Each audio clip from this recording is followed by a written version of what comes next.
ਅਸੀਂ ਸਵੇਰੇ ਉੱਠਦੇ ਆ, ਕੋਈ ਨਾ ਕੋਈ ਬੰਬ ਡਿੱਗ ਪੈਂਦਾ, ਅਸੀਂ ਉਧਰ ਨੂੰ ਭੱਜ ਲੈਂਦੇ ਆ। ਉਹ ਆ ਗਈ ਖਬਰ ਬਈ ਚੰਡੀਗੜ੍ਹ ਪੰਜਾਬ ਤੋਂ ਖੋਣ ਲੱਗੇ। ਸਾਰਿਆਂ ਦੇ ਹੋਸ਼ ਉੱਡ ਜਾਂਦੇ। ਕਦੇ ਖਬਰ ਆ ਜਾਂਦੀ ਆ ਵੀ ਭਾਖੜਾ ਬਿਆਸ ਮੈਨੇਜਮੈਂਟ ਖੋਲਿਆ, ਕਦੇ ਆਹ ਹੋ ਗਿਆ ਉਹ ਹੋ ਗਿਆ। ਹਰ ਰੋਜ਼ ਹਰ ਪਲ ਜਦੋਂ ਅਸੀਂ ਇਸ ਤਰ੍ਹਾਂ ਦੇ ਮਾਹੌਲ 'ਚ ਰਹਿੰਦੇ ਆ ਤਾਂ ਜਿਹੜੇ ਸਾਡੇ ਅਸਲ ਮੁੱਦੇ ਆ, ਜਿਨ੍ਹਾਂ ਦੇ ਸਿਰ ਤੇ ਸਾਡੀ ਕੌਮ ਦਾ ਕਿਰਦਾਰ ਬੁਲੰਦ ਹੋਣਾ ਸੀ, ਸਾਡੀ ਬੋਲੀ ਸੱਭਿਆਚਾਰ ਤੇ ਹੋਰ ਮਸਲੇ, ਉਹਨਾਂ ਵੱਲ ਧਿਆਨ ਦੇਵੇ ਤਾਂ ਦੇਵੇ ਕਿਹੜਾ। ਲੜ ਵੀ ਨਹੀਂ ਸਕਦੇ ਕਿਉਂਕਿ ਮੁਕੱਦਮਾ ਦਰਜ ਹੋਣ ਦਾ ਡਰ। ਲੜ ਨਹੀਂ ਸਕਦੇ, ਡਾਂਗਾ ਪੈਂਦੀਆਂ। ਧੀਆਂ ਭੈਣਾਂ ਨੂੰ ਕੁੱਟਿਆ ਜਾ ਰਿਹਾ, ਤੁਸੀਂ ਆਪਣੇ ਹੱਕਾਂ ਦੀ ਗੱਲ ਕਿਉਂ ਕਰਦੇ?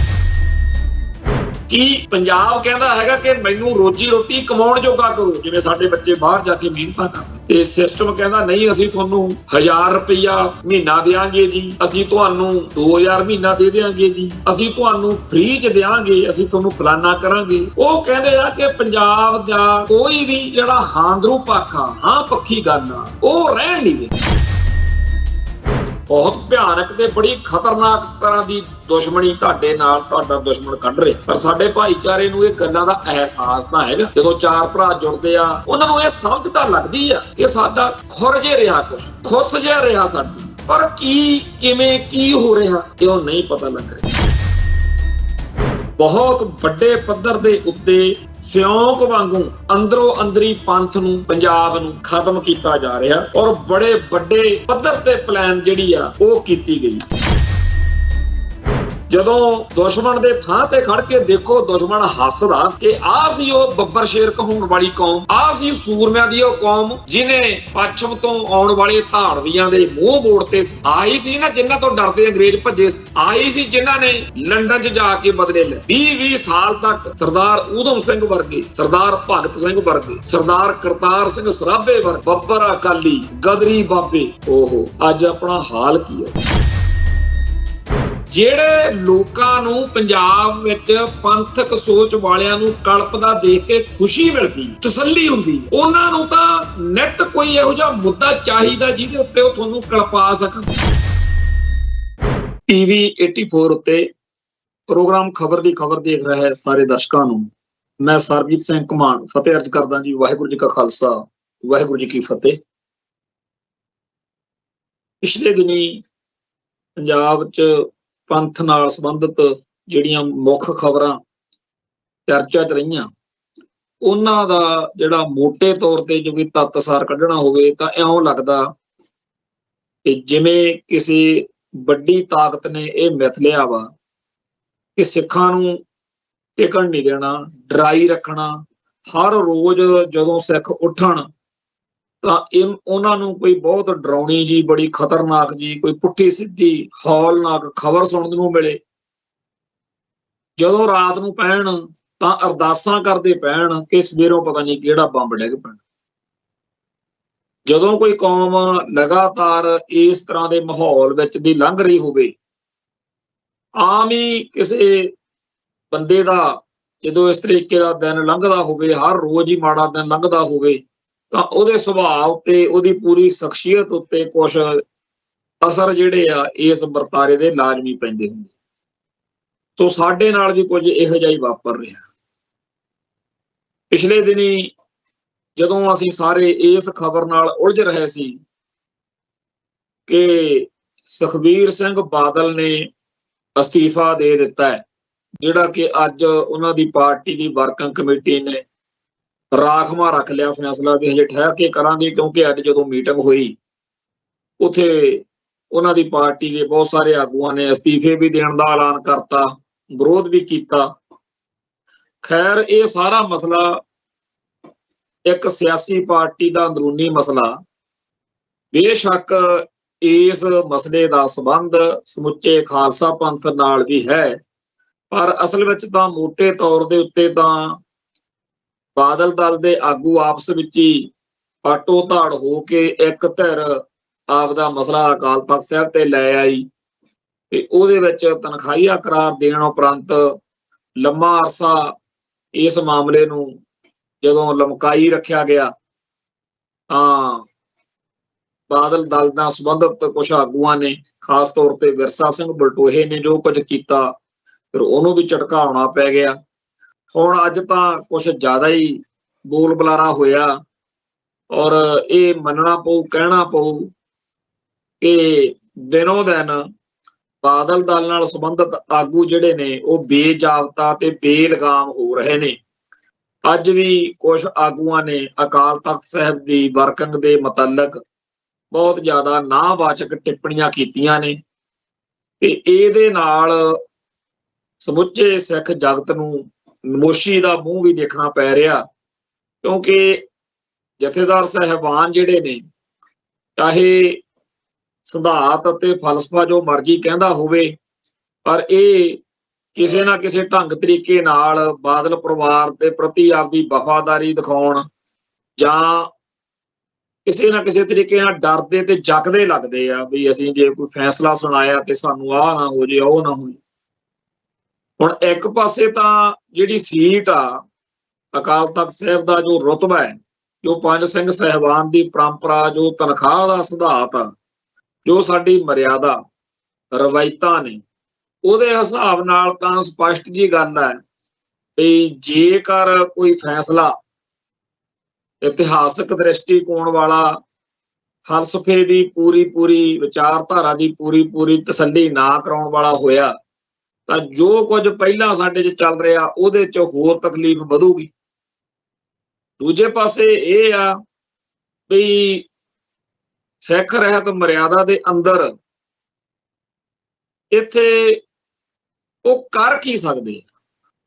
ਜਦੋਂ ਆਪਾਂ ਮਰਿਆਦਾ ਨੂੰ ਪੜ੍ਹਦੇ ਆ ਉੱਥੇ ਸਖਤ ਤੋਂ ਸਖਤ ਸਜ਼ਾ, ਸਖਤ ਤੋਂ ਸਖਤ ਐ ਕਰ ਦੋ, ਇਹ ਗੱਲਾਂ ਦੀ ਬਹੁਤੀ ਕੋਈ ਗੁੰਜਾਇਸ਼ ਹੈ ਨਹੀਂ। ਉੱਥੇ ਤਾਂ ਬਖਸ਼ਣ ਦਾ ਸਿਧਾਂਤ। ਇਹੀ ਗੱਲ ਹੋ ਸਕਦਾ ਬਾਦਲ ਕਿਆਂ ਨੇ ਉਹਨਾਂ ਦਿਨਾਂ ਦੇ ਵਿੱਚ ਜਦੋਂ ਉਹ ਸਿੱਖ ਜਗਤ ਦੇ ਹਿਰਦੇ ਬਲੁੰਦਰਨ ਵਾਲੀਆਂ ਗੱਲਾਂ ਬਾਤਾਂ ਕਰਾ ਰਹੇ ਸੀ, ਉਹਨਾਂ ਨੂੰ ਸ਼ਾਇਦ ਪਤਾ ਹੋਵੇ ਵੀ ਵੱਧ ਤੋਂ ਵੱਧ ਉੱਥੇ ਪਾਠ ਕਰਨ ਨੂੰ, ਭੇਟਾ ਚੜਾਉਣ ਨੂੰ, ਗੁਰੂ ਦੀ ਗੋਰਖ ਵਿੱਚ ਦਸਵੰਧ ਚੜਾਉਣ ਨੂੰ ਜਾਂ ਭਾਂਡੇ ਮਾਂਜਣ ਨੂੰ ਕਹਿਣਗੇ, ਬੂਟ ਸਾਫ਼ ਕਰਨ ਨੂੰ ਕਹਿਣਗੇ, ਉਹ ਕਰ ਲਾਂਗੇ, ਪਰ ਆਪਾਂ ਹੁਣ ਆਪਦਾ ਲਾਹਾ ਲਓ। ਹੈ ਤਾਂ ਇਹ ਗੱਲ ਮਾੜੀ ਜਿਹੜੀ ਬਾਦਲ ਦਲ ਨੇ ਕੀਤੀ ਆ। ਸਾਡੀ ਕੌਮ ਦਾ ਸਿਧਾਂਤ ਜਿਹੜਾ ਹੈਗਾ ਉਹਦੇ ਤੋਂ ਬਾਹਰ ਜਾ ਕੇ ਜੇ ਕੋਈ ਜਾਵੇ ਵੀ ਆਪਾਂ ਸਜ਼ਾ ਐ ਕਰਾਂਗੇ, ਉਹ ਕਰਾਂਗੇ, ਤਾਂ ਵੀ ਸਾਡੇ ਸਿਧਾਂਤ ਨੂੰ ਸੱਟ ਵੱਜਣੀ ਆ। ਜੇ ਕੁਛ ਇਹਨਾਂ ਦਾ ਚੱਜ ਹੱਲ ਦਾ ਨਹੀਂ ਹੁੰਦਾ ਤਾਂ ਵੀ ਔਖਾ। ਉਹ ਬੜਾ ਅਜੀਬੋ ਗਰੀਬ ਜਿਹਾ ਮਾਹੌਲ ਆ ਔਰ ਇਹ ਸੰਤਾਪ ਦੇਣ ਵਾਲੀ ਸਥਿਤੀ ਦਾ ਪੂਰਾ ਲਾਹਾ ਜਿਹੜਾ ਉਹ ਬਾਦਲ ਦਲ ਦੇ ਜਿਹੜੇ ਚਾਪਲੂਸ ਨੇ ਉਹ ਲੈ ਰਹੇ ਨੇ। ਉਹ ਸੰਤਾਪ ਹੋਰ ਵਧਾ ਰਹੇ ਨੇ ਤਾਂ ਕਿ ਸਿੱਖ ਕਹਿਣ ਵੀ ਯਾਰ ਨਿਬੇੜੋ ਪਰਾਂ, ਜਿਹੜਾ ਕੁਝ ਕਰਨਾ ਇਹਨਾਂ ਦਾ ਛੱਡੋ ਪਰਾਂ, ਇਹਨਾਂ ਤੋਂ ਲੈਣਾ ਕੀ। ਪਹਿਲਾਂ ਵੀ ਲੋਕਾਂ ਨੇ ਤਾਂ ਛੱਡਿਆ ਹੋਇਆ, ਸੰਗਤ ਨੇ ਤਾਂ ਜੋ ਇਹਨਾਂ ਨੂੰ ਸਜ਼ਾ ਦੇਣੀ ਸੀ ਦੇਤੀ ਵੀ ਚਲੋ ਤੁਸੀਂ, ਸਿਆਸੀ ਬੰਦੇ ਦਾ ਕੀ ਹੁੰਦਾ ਉਹਨੂੰ ਵੋਟਾਂ ਨਾ ਪਾਓ। ਤੇ ਇਹੀ ਗੱਲ ਵੱਡਾ ਬਾਦਲ ਕਹਿੰਦਾ ਹੁੰਦਾ ਸੀ ਵੀ ਬਾਹਲੇ ਔਖੇ ਯਾਰ ਸਾਨੂੰ ਵੋਟ ਨਾ ਪਾਇਓ। ਤੇ ਅੱਜ ਜਦੋਂ ਆਪਾਂ ਦੇਖਦੇ ਹਾਂ ਇਹਨਾਂ ਦੇ ਲੀਡਰਾਂ ਦਾ ਹਾਲ ਚਾਲ, ਤਾਂ ਉਹ ਜਿਵੇਂ ਇੱਕ ਹੰਕਾਰਿਆ ਹੋਇਆ ਬੰਦਾ ਕਦੇ ਕਿਸੇ ਗੱਲ 'ਚ ਦੁਖੀ ਹੋ ਜੇ ਤਾਂ ਉਸ ਮੌਕੇ ਵੀ ਉਹਦੇ ਅੰਦਰ ਉਹ ਭਾਵਨਾ ਨਹੀਂ ਆਉਂਦੀ ਹੁੰਦੀ ਕਿ ਜੀ ਮੇਰੇ ਤੋਂ ਗਲਤੀ ਹੋ ਗਈ, ਮੈਨੂੰ ਮਾਫੀ ਦੇ ਦਿਓ। ਉਲਟਾ ਉਹ ਇਹ ਕਹਿੰਦਾ ਹੈਗਾ ਕਿ ਫਿਰ ਕੀ ਹੋਇਆ, ਏਡੀ ਕਿਹੜੀ ਗੱਲ ਹੈ, ਜਿਹੜਾ ਤੁਸੀਂ ਕੋਲ ਕਰਨਾ ਕਰ ਲਓ, ਮੇਰਾ ਕੀ ਇੱਥੇ ਖਰਾਬ ਹੋ ਜੂ। ਇਸ ਤਰੀਕੇ ਦੀ ਭਾਵਨਾ ਵਾਲੀਆਂ ਗੱਲਾਂ ਬਾਤਾਂ ਕਰਕੇ ਪੰਥ ਦਾ ਸੰਤਾਪ ਹੋਰ ਵਧਾਇਆ ਜਾ ਰਿਹਾ। ਹੁਣ ਆਪਾਂ ਸਾਰੇ ਧਰਮ ਨੂੰ, ਬਾਣੀ ਨੂੰ ਮੰਨਣ ਵਾਲੇ ਲੋਕ ਆ, ਜਦੋਂ ਆਪਾਂ ਪੜ੍ਹਦੇ ਹਾਂ ਵੀ ਹਰ ਜੋ ਹੰਕਾਰ ਨਾ ਭਾਵੇ, ਹੰਕਾਰ ਨਹੀਂ ਇੱਥੇ ਕਿਸੇ ਨੂੰ, ਗੁਰੂ ਪਾਤਸ਼ਾਹ ਨੂੰ, ਅਕਾਲ ਪੁਰਖ ਨੂੰ ਹੰਕਾਰ ਵਾਲਾ ਤਾਂ ਕੰਮ ਜਿਹੜਾ ਹੈਗਾ ਬਿਲਕੁਲ ਹੀ ਗਲਤ। ਹਰ ਜੀਓ ਅਹੰਕਾਰ ਨਾ ਭਾਵੇ, ਵੇਦ ਕੂਕ ਸੁਣਾਵੇ। ਜਾਂ ਜਦੋਂ ਆਪਾਂ ਬਾਣੀ ਪੜ੍ਹਦੇ ਕਹਿੰਦੇ ਆ ਫਰੀਦਾ ਲੋੜੈ ਦਾਖ ਬਜੌਰੀਆ, ਕਿੱਕਰ ਬੀਜੈ ਜੱਟ, ਹੰਡੇ ਉੱਨ ਕਤਾਏ ਦਾ, ਪੈਦਾ ਲੋੜੇ ਪੱਟ। ਬਈ ਬੀਜ ਕੇ ਕਿੱਕਰ ਤੇ ਭਾਲਦਾ ਬਜੌਰ ਦੀਆਂ ਵਧੀਆ ਦਾਖਾਂ। ਇਹ ਹਾਲ ਆ ਬਾਦਲ ਦਲ ਦੇ ਉਹਨਾਂ ਚਾਪਲੂਸ ਲੀਡਰਾਂ ਦਾ, ਜਿਨ੍ਹਾਂ ਨੇ ਉਹਨਾਂ ਟਾਈਮਾਂ 'ਚ ਤਾਂ ਪੰਪ ਮਾਰੀ ਗਏ ਆ ਵੀ ਚੱਕ ਦਿਓ ਜੀ, ਕੋਈ ਪਰਵਾਹ ਨਾ ਕਰੋ, ਅਸੀਂ ਹੈਗੇ ਹਾਂ। ਹੁਣ ਜਦੋਂ ਮਾੜਾ ਜਿਹਾ ਅਕਾਲ ਤਖਤ ਸਾਹਿਬ ਵਾਲੇ ਨੂੰ ਪਾਸੇ ਨੂੰ ਗੱਲ ਗਈ, ਲੈ ਕੇ ਵੀ ਇਹਨਾਂ ਦੇ ਆਪਦੇ ਹੀ ਬੰਦੇ ਗਏ, ਪੰਥ ਨੇ ਤਾਂ ਇਹਨਾਂ ਨੂੰ ਕੁਛ ਕਹਿਣਾ ਹੀ ਨਹੀਂ, ਛੱਡੋ ਪਰ ਕਰਨਾ ਹੀ ਕਰ ਲਿਆ ਤੁਸੀਂ। ਅਸੀਂ ਤੁਹਾਨੂੰ ਵੋਟਾਂ ਨਹੀਂ ਪਾਉਂਦੇ, ਤੁਹਾਡੀ ਹਮਾਇਤ ਨਹੀਂ ਕਰਦੇ, ਗੱਲ ਨਿਬੜੀ। ਤੇ ਹੁਣ ਕਹਿੰਦੇ ਆ ਵੀ ਚਾਹੇ ਅਸੀਂ ਕਿੱਕਰ ਬੀਜੀ ਆ, ਪਰ ਸਾਨੂੰ ਹੁਣ ਬਜੌਰ ਦੇ ਇਲਾਕੇ ਵਰਗੀਆਂ ਖੂਬਸੂਰਤ ਸੋਹਣੀਆਂ ਸਰਬ ਕਲਾ ਭਰਪੂਰ ਦਾਖਾਂ ਮਿਲਣੀਆਂ ਚਾਹੀਦੀਆਂ।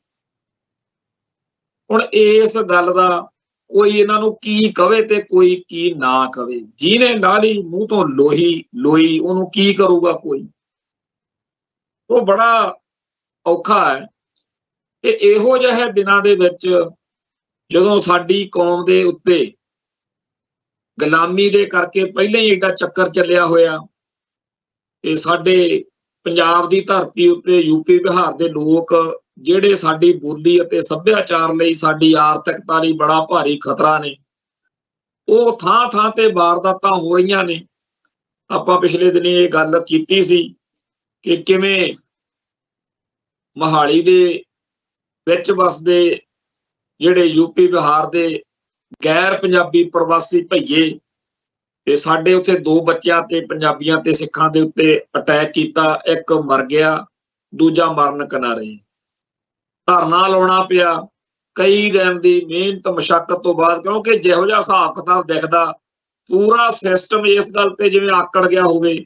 ਕੋਈ ਸਿਆਸੀ ਸਰਗਰਮੀ ਨਹੀਂ, ਕੋਈ ਮਗਰ ਹਮਾਇਤ ਨਹੀਂ। ਆਮ ਲੋਕਾਂ ਨੇ ਉੱਥੇ ਗਹਿ ਗੱਡਮਾ ਧਰਨਾ ਲਾ ਕੇ ਆਖਰ ਇੱਥੇ ਗੱਲ ਲੈ ਆਂਦੀ ਕਿ ਉਹ ਸਾਰੇ ਜਿਹੜੇ ਉਸ ਕਾਂਡ ਦੇ ਦੋਸ਼ੀ ਸੀ ਉਹ ਗ੍ਰਿਫਤਾਰ ਕਰ ਲਏ। ਪਰ ਭਾਵੇਂ ਇਹ ਗੱਲ ਸਪਸ਼ਟ ਵਾ ਕਿ ਯੂਪੀ ਬਿਹਾਰ ਦੇ ਬੰਦਿਆਂ ਨੇ, ਭਈਆਂ ਨੇ ਪੰਜਾਬ ਦਾ ਇੱਕ ਸਿੱਖ ਪਰਿਵਾਰ ਦਾ ਬੱਚਾ ਮਾਰਿਆ, ਪਰ ਇਸ ਗੱਲ ਦੇ ਉਲਟ ਪੂਰਾ ਨੈਰੇਟਿਵ ਇਹ ਬਣਾਇਆ ਜਾ ਰਿਹਾ ਵੀ ਐਡੀ ਕੋਈ ਗੱਲ ਨਹੀਂ ਹੈਗੀ। ਇਹਨੂੰ ਇਹ ਨਾ ਬਣਾਓ ਵੀ ਬਾਹਰੋਂ ਆਏ ਲੋਕਾਂ ਨੇ ਹਮਲਾ ਕਰਕੇ ਮੁੰਡਾ ਮਾਰਤਾ, ਇਹ ਤਾਂ ਜੀ ਕੋਈ ਐਵੇਂ ਸਧਾਰਨ ਤੌਰ ਤੇ ਲੜ ਪਏ, ਬਸ ਐਡੀ ਕੋਈ ਗੱਲ ਨਹੀਂ। ਹੁਣ ਇਹ ਜਿਹੜੀਆਂ ਗੱਲਾਂ ਜਦੋਂ ਸੁਣਦੇ ਆ ਉਦੋਂ ਮਨ ਨੂੰ ਆਉਂਦਾ ਵੀ ਯਹੂਦੀਆਂ ਨਾਲ ਵੀ ਇਹ ਕੁਛ ਹੁੰਦਾ ਸੀ। ਯਹੂਦੀਆਂ ਨੂੰ ਕਿਸੇ ਨੇ ਪੁੱਛਿਆ ਵੀ ਯਾਰ ਜਿਹੜਾ ਤੁਹਾਡਾ ਨਸਲਕੁਸ਼ੀ ਹੋਈ ਆ, ਇਹ ਇੱਕ ਰਾਤ ਦਾ ਮਾਹੌਲ ਬਣਿਆ ਨਹੀਂ ਹੋਣਾ? ਮਾਹੌਲ ਬਣਦਾ ਹੀ ਬਣਦਾ ਹੈ, ਤੇ ਤੁਸੀਂ ਕੋਈ ਤਿਆਰੀ ਨਹੀਂ ਕੀਤੀ ਅਕਸਰ ਨੂੰ। ਕਦੇ ਕੋਈ ਪਹਿਲੋਂ ਇੱਕ ਘਟਨਾ ਵਾਪਰੀ, ਫਿਰ ਦੂਜੀ ਘਟਨਾ ਵਾਪਰੀ, ਫਿਰ ਤੀਜੀ ਵਾਪਰੀ, ਫੇਰ ਹੀ ਐਡਾ ਭਾਰੀ ਕਤਲੇਆਮ ਕਰਨ ਦਾ ਉਹਨਾਂ ਦਾ ਹਿੰਮਤ ਹੌਸਲਾ ਬਣਿਆ ਹੋਣਾ। ਤੇ ਜਿਹੜੇ ਬਚੇ ਹੋਏ ਯਹੂਦੀ ਸੀ ਉਹ ਕਹਿੰਦੇ ਹੁੰਦੇ ਸੀਗੇ ਵੀ ਜਦੋਂ ਹੀ ਅਸੀਂ ਕੋਈ ਨੌਜਵਾਨ ਜਾਂ ਕੋਈ ਜਿਹੜੇ, ਕਿਉਂਕਿ ਹਰੇਕ ਕੌਮ ਦੇ ਵਿੱਚ ਇੱਕ ਖਾਸ ਵਰਗ ਹੁੰਦਾ ਜਿਨ੍ਹਾਂ 'ਚ ਲੜਨ ਮਰਨ ਦਾ ਮਾਦਾ ਹੁੰਦਾ, ਸਾਰਿਆਂ 'ਚ ਨਹੀਂ ਹੁੰਦਾ। ਇਹ ਰੱਬ ਵੱਲੋਂ ਹੀ ਹੁੰਦਾ, ਕੁਦਰਤੀ ਤੌਰ ਤੇ ਹੁੰਦਾ। ਹਰੇਕ ਬੰਦੇ ਦਾ ਆਪੋ ਆਪਣਾ ਸੁਭਾਅ ਹੈ, ਤੇ ਇਹ ਬਿਰਤੀ ਦੀ ਵੀ ਲੋੜ ਆ। ਜਿਹੜੇ ਜੁਝਾਰੂ ਬਿਰਤੀ ਵਾਲੇ ਹੁੰਦੇ, ਯਹੂਦੀ ਕਹਿੰਦੇ ਵੀ ਜਿਹੜੇ ਸਾਡੇ ਚੋਂ ਲੜਨ ਮਰਨ ਵਾਲੇ ਸੀ ਨਾ, ਜਦੋਂ ਉਹ ਤਿਆਰੀ ਕਰਦੇ ਸੀ, ਜਦੋਂ ਉਹ ਵਿਉਂਤ ਬਣਾਉਣ ਲੱਗਦੇ ਸੀ ਵੀ ਆਪਾਂ ਯਾਰ ਕੋਈ ਤਿਆਰੀ ਕਰੀਏ, ਆਪਣੇ ਤੋਂ ਕੋਈ ਅਟੈਕ ਹੋ ਸਕਦਾ, ਆਹ ਦੇਖੋ ਆਹ ਵਾਪਰਿਆ ਤੇ ਕੁਛ ਕਰੀਏ, ਉਦੋਂ ਹੀ ਸਾਡੀ ਕੌਮ ਦੇ ਵਿੱਚ ਜਿਹੜੇ ਸਿਆਣੇ ਸੀ, ਬੁੱਧੀਜੀਵੀ ਸੀ, ਚਿੰਤਕ ਸੀ, ਵਿਦਵਾਨ ਸੀ, ਉਹ ਦਹਾਈ ਪਾ ਲੈਂਦੇ ਸੀਗੇ ਵੀ ਐਡੀ ਕੋਈ ਗੱਲ ਨਹੀਂ, ਐ ਕੀ ਹੋ ਜਾਊ, ਤੁਸੀਂ ਕਾਹਤੋਂ ਇੰਨੇ ਖਪੇ ਖੂਨ ਹੋਏ ਪਏ। ਹਰੇਕ ਘਟਨਾ ਤੋਂ ਬਾਅਦ ਜਦੋਂ ਸਾਡੀ ਕੌਮ ਦੇ ਬੰਦੇ ਲਾਮ ਹੋਣ ਲੱਗਦੇ ਸੀ, ਉਹਦੇ ਖਿਲਾਫ ਮਾਹੌਲ ਸਿਰਜ ਦਿੱਤਾ ਜਾਂਦਾ। ਤੇ ਇਸ ਤਰੀਕੇ ਨਾਲ ਹੌਲੀ ਹੌਲੀ ਉਹ ਮਾਹੌਲ ਬਣਿਆ ਵੀ ਸਾਡਾ ਐਡਾ ਭਾਰੀ ਨਸਲ ਘਾਤ ਹੋਇਆ। ਇਹ ਗੱਲ ਯਹੂਦੀਆਂ ਵਾਲੀ ਹੈ ਜਿਹੜੀ ਹੁਣ ਸਾਡੇ ਨਾਲ ਵਾਪਰ ਰਹੀ ਹੈ। ਪੁਲਿਸ ਦੀ ਭਾਰਤੀ ਮੁੱਖ ਧਾਰਾ ਨਾਲ ਜੁੜੀਆਂ ਹੋਈਆਂ ਸਿਆਸੀ ਪਾਰਟੀਆਂ ਦੀ ਜਾਂ ਹੋਰ ਲੱਲੜ ਪੱਲੜ ਦੀ ਗੱਲ ਨਹੀਂ ਮੈਂ ਕਰਦਾ। ਸਾਡੀ ਕੌਮ ਦੇ ਆਪਦੇ ਆਪ ਨੂੰ ਚਿੰਤਕ, ਵਿਦਵਾਨ, ਪੰਥ ਦਰਦੀ, ਕੌਮ ਪ੍ਰਸਤ ਮੰਨਣ ਵਾਲੇ ਲੋਕਾਂ ਦਾ ਹਾਲ ਇੰਨਾ ਮਾੜਾ ਬਈ ਪਿਛਲੇ 2 ਦਿਨ ਤੋਂ ਲਗਾਤਾਰ ਇਹੀ ਚੱਲ ਰਿਹਾ ਰਿਕਾਰਡ ਬਈ ਜੀ ਐਡੀ ਕੋਈ ਗੱਲ ਨਹੀਂ, ਆਪਾਂ ਨੂੰ ਮਿਲ ਵਰਤ ਕੇ ਰਹਿਣਾ ਚਾਹੀਦਾ। ਆਪਣੇ ਬੱਚੇ ਵੀ ਬਾਹਰਲੇ ਮੁਲਕਾਂ 'ਚ ਜਾਂਦੇ ਆ ਤੇ ਇੱਥੇ ਜੀ ਫੇਰ ਕੀ ਇੱਕ ਅੱਧੀ ਘਟਨਾ ਦੇ ਕਰਕੇ। ਇੱਕ ਪਾਸੇ ਤਾਂ ਮੈਂ ਖੁਦ ਇਸ ਗੱਲ ਦਾ 2004-05 ਤੋਂ ਅਸੀਂ ਪੰਜਾਬ ਦੀ ਧਰਤੀ ਉੱਤੇ ਗੈਰ ਪੰਜਾਬੀਆਂ ਦੇ ਮਸਲੇ ਉੱਤੇ ਕੰਮ ਕਰ ਰਹੇ ਹਾਂ। ਅਸੀਂ ਲੁਧਿਆਣੇ ਦੇ ਵਿੱਚ ਇੱਕ ਪ੍ਰੋਗਰਾਮ ਕੀਤਾ ਸੀ ਤੇ ਉਦੋਂ ਬਾਅਦ ਚ ਜੈਸਵਾਲ SSP ਜਿਹੜਾ ਇਸ ਟਾਈਮ ADGP ਇੰਟੈਲੀਜੈਂਸ ਆ ਸ਼ਾਇਦ, ਉਹਨੇ ਜੋ ਕੁਝ ਮੇਰੇ ਨਾਲ ਕੀਤਾ ਉਹ ਇੱਕ ਵੱਖਰੀ ਦਾਸਤਾਨ। ਭਈਆਂ ਦੇ ਹੱਕ ਵਿੱਚ, ਯੂਪੀ ਬਿਹਾਰ ਦੇ ਲੋਕਾਂ ਦੇ ਹੱਕ ਵਿੱਚ ਇੰਨੇ ਕੁ ਅਫਸਰ ਆ ਚੁੱਕੇ ਨੇ ਇੱਥੇ ਵੱਡੇ ਅਹੁਦਿਆਂ ਤੇ ਜਿਹੜੇ ਬੈਠੇ ਆ, ਇਹੋ ਜਿਹਾ ਸਿਸਟਮ ਬਣ ਚੁੱਕਿਆ। ਹਾਲ ਤਾਂ ਇੰਨਾ ਮਾੜਾ ਆ, ਜਿਹੜਾ BD ਪਾਂਡੇ ਆ ਪੰਜਾਬ ਦਾ ਗਵਰਨਰ ਰਿਹਾ ਹੈ, 1984 ਦੇ ਅਟੈਕ ਮੌਕੇ, ਦਰਬਾਰ ਸਾਹਿਬ ਦੇ ਹਮਲੇ ਮੌਕੇ BD ਪਾਂਡੇ, ਭੈਰਵ ਦੱਤ ਪਾਂਡੇ ਗਵਰਨਰ ਹੁੰਦਾ ਸੀ। ਉਹਨੇ ਇੱਕ ਕਿਤਾਬ ਲਿਖੀ ਆ, ਬੜੇ ਉਹਦੇ ਕਈ ਤੱਤ ਜਿਹੜੇ ਨੇ, ਕਈ ਪੱਖ ਪੜ੍ਹਨ ਵਾਲੇ ਆ, ਸੁਣਨ ਵਾਲੇ। ਉਹ ਕਹਿੰਦਾ ਵੀ ਜਦੋਂ ਪਵਨ ਕੁਮਾਰ ਸ਼ਰਮਾ ਜਿਹੜਾ ਪਟਿਆਲੇ ਵਾਲਾ ਹਿੰਦੂ ਕੱਟੜਪੰਥੀ ਸੀ, ਉਹਨੇ ਮਾੜਾ ਚੰਗਾ ਬੋਲਿਆ ਕਰਨਾ, ਪੰਜਾਬ ਦੇ ਹਾਲਾਤ ਖਰਾਬ ਕਰਨ ਵਿੱਚ ਇੱਕ ਵਾਰੀ 230 ਗ੍ਰਨੇਡ ਵੀ ਫੜੇ ਗਏ ਸੀ ਉਹਦੇ ਤੋਂ। ਸੰਤ ਭਿੰਡਰਾਂਵਾਲੇ ਅਕਸਰ ਉਹਦੀ ਗੱਲ ਕਰਦੇ ਹੁੰਦੇ ਸੀ।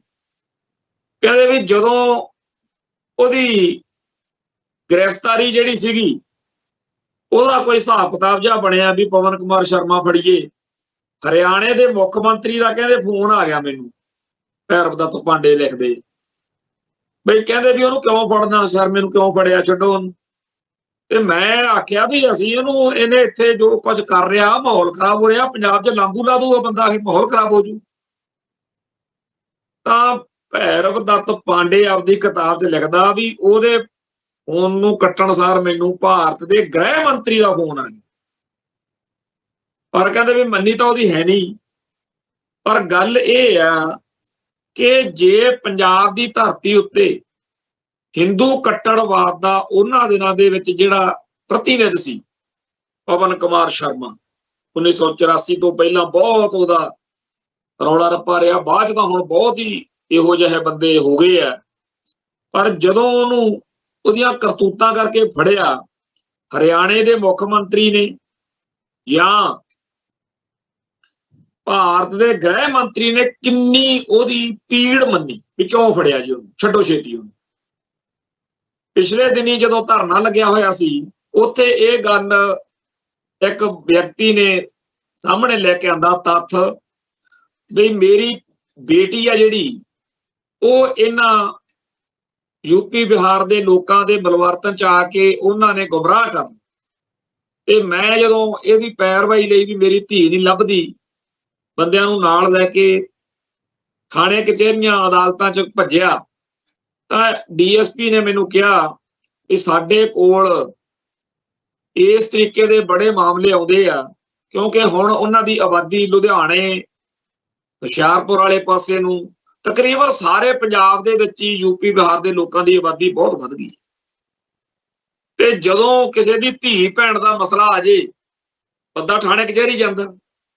ਉਹ ਕਹਿੰਦਾ ਵੀ DSP ਕਹਿੰਦਾ ਵੀ ਅਸੀਂ ਕਰੀਏ ਕੀ, ਸਾਨੂੰ ਯੂਪੀ ਬਿਹਾਰ ਦੇ ਮੰਤਰੀਆਂ ਦੇ, ਸਿਆਸੀ ਲੀਡਰਾਂ ਦੇ ਫੋਨ ਤੁਰੰਤ ਆ ਜਾਂਦੇ ਆ ਕਿ ਫਲਾਨੇ ਪਿੰਡ ਸਾਡਾ ਬੰਦਾ, ਉਹਦੇ ਕੁੜੀ ਦੀ ਮਰਜ਼ੀ ਨਾਲ ਵਿਆਹ ਕਰਾਉਣਾ ਜਾਂ ਕਰਾ ਲਿਆ, ਉਹਦੀ ਪੂਰੀ ਰਾਖੀ ਕਰੋ ਤੇ ਸਾਨੂੰ ਦੱਸਦੇ ਰਹੋ ਵੀ ਕੀ ਉਹਦੇ ਹਾਲ ਚਾਲ। ਹੁਣ ਜਿਹੜੀ ਗੱਲ 1982-83 ਦੀ ਆਪਾਂ BD ਪਾਂਡੇ ਦੀ ਕਿਤਾਬ ਚੋਂ ਪੜ੍ਹੀ ਆ, ਉਹੋ ਜਿਹੀ ਗੱਲ ਅੱਜ ਦੇ ਸਮੇਂ 'ਚ ਵਾ ਕਿ ਜਿਹੜੇ ਬੰਦੇ ਯੂਪੀ ਬਿਹਾਰ ਦੇ ਪੰਜਾਬ ਦੇ ਵਿੱਚ ਆ ਕੇ ਇੱਥੇ ਆਏ ਤਾਂ ਰੋਟੀ ਕਮਾਉਣ ਸੀ, ਕਿਸੇ ਟਾਈਮ ਆਪਾਂ ਨੂੰ ਸਹੂਲਤ ਲੱਗਦੀ ਸੀ, ਅੱਜ ਉਹ ਸਮੱਸਿਆ ਬਣ ਚੁੱਕੀ। ਪੰਜਾਬ ਦੇ ਸਾਰੇ ਪੱਖਾਂ ਦੇ ਉੱਤੇ ਇੱਕ ਗ੍ਰਹਿਣ ਵਾਂਗੂ, ਇੱਕ ਕਲੰਕ ਵਾਂਗੂ ਲੱਗੇ ਹੋਏ। ਤੇ ਅੱਜ ਦੀ ਤਰੀਕ ਵਿੱਚ ਜਦੋਂ ਕੋਈ ਬੰਦਾ ਪੰਥ ਨੂੰ ਪਿਆਰ ਕਰਦਾ, ਪੰਜਾਬ ਨੂੰ ਪਿਆਰ ਕਰਦਾ, ਨਾ ਵੀ ਹੋਵੇ, ਆਪਦੇ ਹਿੱਤਾਂ ਲਈ ਕਿਸੇ ਯੂਪੀ ਬਿਹਾਰ ਦੇ ਬੰਦੇ ਬਾਰੇ ਕੋਈ ਸਰਕਾਰ ਤੋਂ, ਭਾਰਤੀ ਸਿਸਟਮ ਤੋਂ ਕਿਸੇ ਕਿਸਮ ਦੀ ਰਾਹਤ ਭਾਲਦਾ ਹੋਵੇ, ਤਾਂ ਅਗਲੇ ਕਹਿੰਦੇ ਆ ਵੀ ਅਸੀਂ ਤੇਰੀ ਕੀ ਸਮਝੀਏ ਗੱਲ ਨੂੰ, ਸਾਨੂੰ ਤਾਂ ਉੱਥੋਂ ਵੱਡੇ ਲੀਡਰਾਂ ਦੇ ਫੋਨ ਆ ਰਹੇ ਨੇ ਯੂਪੀ ਬਿਹਾਰ ਤੋਂ। ਇਹ ਗੱਲ ਛੋਟੀ ਨਹੀਂ ਹੈ। ਭਾਰਤ ਦਾ ਪੂਰਾ ਸਿਸਟਮ ਪੰਜਾਬ ਦੀ ਧਰਤੀ ਉੱਤੇ ਇਹਨਾਂ ਧਾੜਵੀਆਂ, ਇਹਨਾਂ ਹਮਲਾਵਰਾਂ, ਪੰਜਾਬ ਦੀ ਲੁੱਟ ਖਸੁੱਟ ਕਰਨ ਆਏ ਲੋਕਾਂ ਦੀ ਹਮਾਇਤ ਵਿੱਚ ਭੁਗਤ ਰਿਹਾ। ਕੀ ਕਰੋਗੇ? ਬੰਦਾ ਕੈਨੇਡਾ 'ਚ ਹੋਵੇ, ਅਮਰੀਕਾ 'ਚ ਹੋਵੇ ਜਾਂ ਕਿਸੇ ਵੀ ਮੁਲਕ 'ਚ ਹੋਵੇ, ਜਦੋਂ ਉਹਨੂੰ ਕੋਈ ਸਮੱਸਿਆ ਆਉਂਦੀ ਆ, ਉਹ ਉੱਥੋਂ ਦੇ ਨਿਜ਼ਾਮ, ਉੱਥੋਂ ਦੇ ਸਿਸਟਮ, ਉੱਥੋਂ ਦੀ ਹਕੂਮਤ ਕੋਲ ਜਾਂਦਾ, ਸਰਕਾਰ ਤੋਂ ਆਸਰਾ ਭਾਲਦਾ। ਪੰਜਾਬ ਦੇ ਲੋਕਾਂ ਲਈ ਪੰਜਾਬ ਦਾ ਪੂਰਾ ਸਿਸਟਮ ਹੱਥ ਖੜੇ ਕਰ ਗਿਆ। ਆ ਜਿਹੜਾ ਧਰਨਾ ਲੱਗਿਆ, ਧਰਨੇ ਦੇ ਕਰਕੇ ਉਹ ਕਾਤਲ ਟੋਲਾ ਫੜਨਾ ਭਈਆਂ ਵਿੱਚੋਂ ਇਹਨਾਂ ਨੂੰ ਮਜਬੂਰੀ ਬਣ ਗਿਆ, ਨਹੀਂ ਕਿਸੇ ਨੇ ਕੋਈ ਲੱਤ ਨਹੀਂ ਸੀ ਲਾਉਣੀ। ਚਲੋ ਬਹੁਤ ਸਾਡੇ ਭਰਾਵਾਂ ਨੂੰ ਜੇ ਇਸ ਗੱਲ ਦੇ ਉੱਤੇ ਸਾਡੇ ਨਾਲ ਅਸਹਿਮਤੀ ਆ, ਉਹਨੂੰ ਮੈਂ ਇੱਕ ਗੱਲ ਪੁੱਛਣਾ ਚਾਹੁੰਦਾ। ਮੰਨ ਲਓ ਬਈ ਇਹੋ ਜਿਹੀ ਰੱਬ ਨਾ ਕਰੇ ਗੱਲ ਪੰਜਾਬ ਤੋਂ ਬਾਹਰ ਸਰਦਾਰ ਮੁੰਡੇ ਯੂਪੀ ਬਿਹਾਰ 'ਚ ਕਰ ਬੈਠਦੇ, ਫੇਰ ਕੀ ਹੁੰਦਾ? ਫੇਰ ਬਿਲਕੁਲ ਉਲਟ ਹੋਣਾ ਸੀ। ਯੂਪੀ ਬਿਹਾਰ ਦੇ ਸਿਸਟਮ ਨੇ ਤਾਂ ਜੋ ਕਰਨਾ ਸੀ ਸੋ ਕਰਨਾ ਸੀ ਇਹਨਾਂ ਮੁੰਡਿਆਂ ਖਿਲਾਫ। ਪੰਜਾਬ ਦੀ ਸਾਰੀ ਅਫਸਰਸ਼ਾਹੀ ਨੇ ਵੀ ਉਹਨਾਂ ਦੇ ਸਾਰੇ ਟੱਬਰ ਟੀਰ ਚੱਕ ਕੇ ਅੰਦਰ ਦਿੱਤੇ ਹੋਣੇ ਸੀ ਵੀ ਪਹਿਲਾਂ ਆਪਦੇ ਮੁੰਡੇ ਪੇਸ਼ ਕਰੋ। ਉਹਨਾਂ ਨੇ ਯੂਪੀ ਚਾਹ ਚੰਦ ਚਾੜਤਾ। ਇਹ ਗੱਲ ਜਿੰਨਾ ਟਾਈਮ ਆਪਾਂ ਸਮਝਦੇ ਨਹੀਂ ਹੈਗੇ ਕਿ ਭਾਰਤ ਦਾ ਪੂਰਾ ਸਿਸਟਮ, ਪੰਜਾਬ ਦੀ ਸਾਰੀ ਅਫਸਰਸ਼ਾਹੀ ਪੰਜਾਬ ਦੇ ਪੰਥ ਦੇ ਉਲਟ ਭੁਗਤ ਰਹੀ। ਸਾਨੂੰ ਦਿਖਾਉਣ ਜੋ ਕੁਝ ਮਰਜ਼ੀ, ਲਾਰਾ ਜੋ ਮਰਜ਼ੀ ਲਓ, ਹੈ ਸਾਡੇ ਖਿਲਾਫ। ਬਹੁਤ ਸਾਡੇ ਪੰਜਾਬ ਦੇ ਪੰਥ ਦੇ ਹਿੱਤਾਂ ਦੇ ਉਲਟ ਕੰਮ ਚੱਲ ਰਿਹਾ। ਮੈਂ ਅਕਸਰ ਕਹਿਣਾ ਕਿ IAS IPS ਦੇ ਵਿੱਚੋਂ ਦੱਸੋ ਤਾਂ ਸਹੀ ਕਿੰਨੇ ਕੁ ਨੇ ਜਿਹੜੇ ਆਪਾਂ ਫੁਕਰੀਆਂ ਮਾਰਦੇ ਰਹਿੰਦੇ ਆ ਵੀ ਆਪਾਂ ਆਪਦੇ ਨਿਆਣਿਆਂ ਨੂੰ ਜੀ ਸਿਸਟਮ ਦਾ ਹਿੱਸਾ ਬਣਾਓ। ਜਿਹੜੇ ਦੂਜੇ ਸੂਬਿਆਂ ਦੇ ਲੋਕ ਇੱਥੇ ਆ ਕੇ ਸਾਡੇ ਹਿੱਤਾਂ ਦੇ ਉਲਟ ਭੁਗਤਦੇ ਨੇ, ਆਪਾਂ ਉਹਨਾਂ ਨਾਲ ਜਦੋਂ ਲੜਾਂ ਭਿੜਾਂਗੇ, ਉਹਨਾਂ ਦਾ ਵਿਰੋਧ ਕਰਾਂਗੇ, ਉਹ ਸੌਖਾ ਸਗਾ ਤੇ ਜਿਵੇਂ ਅੰਗਰੇਜ਼ਾਂ ਨਾਲ ਲੜਨਾ ਸੌਖਾ ਸੀ, ਆਊਟਸਾਈਡਰ ਸੀ। ਆ ਜਿਹੜੇ ਆਪਣੇ ਵਿੱਚੋਂ ਨੇ, ਇਹਨਾਂ ਨੇ ਕਿਹੜਾ ਸਾਨੂੰ ਕੋਈ ਸੁੱਖ ਦਾ ਸਾਹ ਦਿੱਤਾ ਜਾਂ ਦੇਣਾ? 1978 ਤੋਂ ਚੱਲੇ ਸੰਘਰਸ਼ ਵਿੱਚ ਜਦੋਂ ਮਰਜ਼ੀ ਨਜ਼ਰ ਮਾਰ ਕੇ ਦੇਖ ਲਓ। ਚਲੋ ਉਸ ਦੌਰ ਦੇ ਪੁਲਸੀਆਂ ਦੀ ਗੱਲ ਛੱਡੋ, ਆ ਜਿਹੜਾ ਪਿਛਲੇ 10 ਸਾਲ ਤੋਂ ਪੰਜਾਬ ਦੀ ਧਰਤੀ ਉੱਤੇ ਸਾਹਿਬ ਸ੍ਰੀ ਗੁਰੂ ਗ੍ਰੰਥ ਸਾਹਿਬ ਜੀ ਦੇ ਪਾਵਨ ਸਰੂਪਾਂ ਦੀ ਬੇਅਦਬੀ ਕਰਨ ਦਾ ਚੱਲ ਰਿਹਾ, ਉਹ ਕਿਹਨਾਂ ਦੇ ਘਰਾਂ ਚੋਂ ਨਿਕਲੇ ਹੈ ਜੀ? ਉਹਨਾਂ ਦਾ ਬੈਕਗਰਾਉਂਡ ਪਤਾ ਕਰ ਲਓ ਸਾਰਿਆਂ ਦਾ, ਉਹ ਕਿਹੜੇ ਪਰਿਵਾਰਾਂ ਚੋਂ। ਕੁੱਲ ਮਿਲਾ ਕੇ ਗੱਲ ਇਹ ਹੈ ਕਿ ਬਹੁਤ ਹੀ ਜ਼ਿਆਦਾ ਦਿਨੋਂ ਦਿਨ ਸਾਡੇ ਹਾਲਾਤ ਔਖੇ ਹੁੰਦੇ ਜਾ ਰਹੇ। ਜਿਹੜਾ ਸਾਡੀ ਧਰਤੀ ਉੱਤੇ ਸਾਡੀ ਬੋਲੀ ਦਾ ਘਾਣ ਹੋ ਰਿਹਾ, ਤੇ ਬੜੇ ਪ੍ਰੋਗਰਾਮ, ਬੜੀਆਂ ਗੱਲਾਂ ਹੁੰਦੀਆਂ। ਆ ਲਾਹੌਰ ਦੇ ਵਿੱਚ ਦੂਜੀ ਇੰਟਰਨੈਸ਼ਨਲ ਅੰਤਰਰਾਸ਼ਟਰੀ ਪੰਜਾਬੀ ਕਾਨਫਰੰਸ ਚੱਲ ਰਹੀ ਹੈ। ਅੱਜ ਮੈਂ ਅਖਬਾਰਾਂ 'ਚ ਉਹਦੀਆਂ ਰਿਪੋਰਟਾਂ ਪੜ੍ਹ ਰਿਹਾ ਸੀ ਤੇ ਵਧੀਆ ਲੱਗਿਆ, ਮਨ ਨੂੰ ਤਸੱਲੀ ਹੁੰਦੀ ਆ ਕਿ ਸਾਡੀ ਪੰਜਾਬੀ ਬੋਲੀ ਦੇ ਲਈ ਕਿਵੇਂ ਸਾਡੇ ਭਰਾ ਸਰਗਰਮ ਨੇ। ਇੱਥੇ 3 ਦਿਨ 21, 22, 23 ਨੂੰ ਅਨੰਦਪੁਰ ਸਾਹਿਬ ਦੇ ਵਿੱਚ ਚੀਫ ਖਾਲਸਾ ਦੀਵਾਨ ਨੇ ਵੀ ਆਲਮੀ ਪੱਧਰ ਦੀ ਵਰਲਡ ਲੈਵਲ ਦੀ, ਸੰਸਾਰ ਪੱਧਰ ਦੀ ਪੰਜਾਬੀ ਕਾਨਫਰੰਸ ਦਾ ਪ੍ਰੋਗਰਾਮ ਉਲੀਕਿਆ ਹੋਇਆ। 3 ਦਿਨ ਇੱਥੇ ਵੀ ਹੈ। ਖਾਲਸਾ ਕਾਲਜ ਅੰਮ੍ਰਿਤਸਰ ਦੇ ਵਿੱਚ ਇਸੇ ਤਰੀਕੇ ਦਾ ਬੜਾ ਵੱਡਾ ਪ੍ਰੋਗਰਾਮ 3 ਦਿਨ ਚੱਲਣਾ ਹੋਣਾ। ਇਹ ਜਾਂ ਇਹੋ ਜਿਹੇ ਬਹੁਤ ਸਾਰੇ ਪ੍ਰੋਗਰਾਮ ਜਿਹੜੇ ਪੰਜਾਬੀ ਬੋਲੀ ਦੇ ਹੱਕ 'ਚ ਹੁੰਦੇ ਆ। ਹੈਰਾਨੀ ਦੀ ਗੱਲ ਇਹ ਆ ਕਿ ਕਾਨੂੰਨ ਵੀ ਬਣਿਆ ਹੋਇਆ ਕਿ ਪੰਜਾਬ ਦੇ ਵਿੱਚ ਸਾਰਾ ਕੰਮ ਕਾਜ ਪੰਜਾਬੀ 'ਚ ਚੱਲੇ, ਪਰ ਪੰਜਾਬੀ ਤਾਂ ਹਰ ਥਾਂ ਤੇ ਪਛੜ ਰਹੀ ਆ, ਪੰਜਾਬੀ ਨਿਗਾਰ 'ਚ ਆ ਰਹੀ। ਦੂਜਾ, ਸਾਡੇ ਵਿਦਵਾਨ, ਸਾਡੇ ਚਿੰਤਕ, ਸਾਡੇ ਲਿਖਾਰੀ, ਜਿਨ੍ਹਾਂ ਨੂੰ ਸੱਦ ਕੇ ਸਟੇਜਾਂ ਦੇ ਉੱਤੇ ਬੜੇ ਮਾਣ ਸਨਮਾਨ ਦਿੱਤੇ ਜਾ ਰਹੇ ਨੇ, ਸਭ ਤੋਂ ਵੱਡਾ ਖਤਰਾ ਪੰਜਾਬੀ ਬੋਲੀ ਲਈ ਇਹ ਲੋਕ ਨੇ। ਜਿੰਨਾ ਜ਼ਿਆਦਾ ਇਹ ਪੜ੍ਹੇ ਲਿਖੇ ਨੇ, ਇਹ ਆਪਦੀਆਂ ਲਿਖਤਾਂ 'ਚ ਹਿੰਦੀ, ਸੰਸਕ੍ਰਿਤ ਦੇ ਤੇ ਹੋਰ ਬੋਲੀਆਂ ਦੇ ਔਖੇ ਤੋਂ ਔਖੇ ਅੱਖਰ ਲੱਭ ਕੇ ਪਾਉਂਦੇ ਆ, ਜਦੋਂ ਕਿ ਉਹਨਾਂ ਦੀ ਥਾਂ ਉੱਤੇ ਸਾਡੀ ਪੰਜਾਬੀ ਮਾਂ ਬੋਲੀ ਦੇ ਬੜੇ ਸਸਤੇ, ਬੜੇ ਸੌਖੇ ਤੇ ਬੜੇ ਸਹਿਜ ਨਾਲ ਸਮਝ ਆਉਣ ਵਾਲੇ ਅੱਖਰ ਹੈਗੇ, ਪਰ ਪਤਾ ਨਹੀਂ ਕੀ ਬਿਮਾਰੀ ਪਈ ਹੋਈ ਆ। ਆਪਦੇ ਆਪ ਨੂੰ ਮਹਾਨ ਵਿਦਵਾਨ ਦਿਖਾਉਣ ਲਈ ਪੰਜਾਬੀ ਬੋਲੀ ਦਾ ਬਿਲਕੁਲ ਜਿਵੇਂ ਜਲੂਸ ਕੱਢਣ ਤੇ ਲੱਕ ਬੰਨਿਆ ਹੋ। ਸਰਦਾਰ ਕਪੂਰ ਸਿੰਘ ਲਿਖਦੇ ਹੁੰਦੇ ਸੀਗੇ ਕਿ ਯੂਨੀਵਰਸਿਟੀਆਂ ਦੇ ਵਿੱਚ ਵਿਦਵਾਨ ਕਹਾਉਣ ਵਾਲੇ ਇਹੋ ਜਿਹੇ ਲੋਕ ਬੈਠੇ ਆ ਜਿਨ੍ਹਾਂ ਦਾ ਕੰਮ ਆ ਕਿ ਸਿੱਖ ਇਤਿਹਾਸ ਦੀਆਂ ਤੇ ਸਿੱਖ ਫਲਸਫੇ ਦੀਆਂ ਜੜ੍ਹਾਂ ਹੌਲੀ ਹੌਲੀ ਹੌਲੀ ਹੌਲੀ ਹਿਲਾਈ ਚੱਲੋ, ਕਦੇ ਨਾ ਕਦੇ ਤਾਂ ਪੱਟੀਆਂ ਹੀ ਜਾਣਗੀਆਂ। ਉਹ ਕੰਮ ਇਹਨਾਂ ਲੋਕਾਂ ਨੇ ਫੜਿਆ ਹੋਇਆ। ਜਿਹੜਾ ਯੂਪੀ ਬਿਹਾਰ ਦੇ ਲੋਕਾਂ ਦੇ ਵੱਲੋਂ, ਗੈਰ ਪੰਜਾਬੀ ਲੋਕਾਂ ਵੱਲੋਂ ਪੰਜਾਬੀ ਬੋਲੀ ਦਾ ਘਾਣ ਹੋ ਰਿਹਾ, ਉਹ ਤਾਂ ਇੱਕ ਪੱਖ ਵੱਧ ਦਿਖਦਾ। ਪਰ ਆ ਜਿਹੜੇ ਵਿਦਵਾਨ ਸੱਜਣ ਨੇ, ਖਾਸ ਤੌਰ ਦੇ ਉੱਤੇ ਤੁਸੀਂ ਜਿਹੜੇ ਪੰਜਾਬੀ ਟੀਵੀ ਚੈਨਲਾਂ ਦੇ ਉੱਤੇ, YouTube ਚੈਨਲਾਂ ਦੇ ਉੱਤੇ ਐਂਕਰ ਨੇ, ਉਹਨਾਂ ਦੀ ਪੰਜਾਬੀ ਸੁਣ ਲਓ, ਦੇਖ ਲਓ। ਤੇ ਆ ਜਿਹੜੇ ਅਖਬਾਰਾਂ ਦੇ ਵਿੱਚ ਖਬਰਾਂ ਭੇਜਦੇ ਆ, ਲਿਖਦੇ ਆ, ਇਹਨਾਂ ਦੀ ਪੰਜਾਬੀ ਪੜ੍ਹ ਲਓ।